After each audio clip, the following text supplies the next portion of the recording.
Welcome back. Now there are three additional features in the insert menu that you'll want to take note of.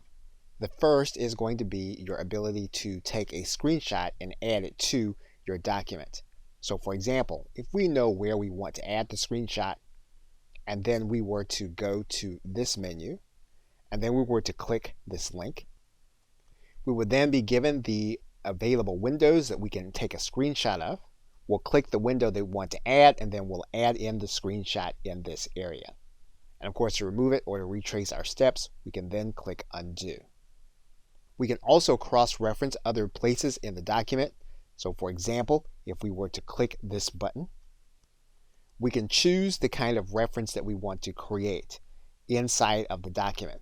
So if we want to reference a particular heading, we can do that. And we can click this link. We can choose the heading that we want to cross-reference. We'll then select the reference. We can decide on how we want the reference to appear. So for example, we can have the clickable reference to the heading text, and we can then insert this as a hyperlink. Once we've completed this, we can then click close. And what the individual will do when they click the link, they're then taken to the area of the text where we designate. We can also insert symbols when we need to. What we'll need to do is to go to this menu. We'll then choose the symbols that we want to insert. We can then click on the link, then click insert. What we can also do inside of Microsoft Word is to insert the Alt symbols. So for example, if we were to select the Alt key, and then we were to write in a number, if we know the Alt code, we can then have our symbol inside of our area. For example, if we know our code, all we'll need to do is to click the Alt tab. We'll then write in our code, and then our symbol will be there.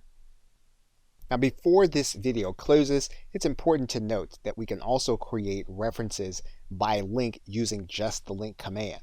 So for example, if we wanted to highlight this area of the text and we wanted to make it clickable and we want to create a hyperlink, what we'll do is we'll get this menu. What we're going to do is we're going to click place in this document, and then we're going to find the area where we want the link. Now we can actually use either a heading or a bookmark that we set with this key. Now in this case, what we're going to do is we're going to click this button, and we're then going to click OK. That means then that this heading or this text will then be clickable to the area of our document that we have specified. And we can do that by just hitting Control click. That will take us to our other area that we highlighted. Okay, so with that, thanks, and I will see you in another video.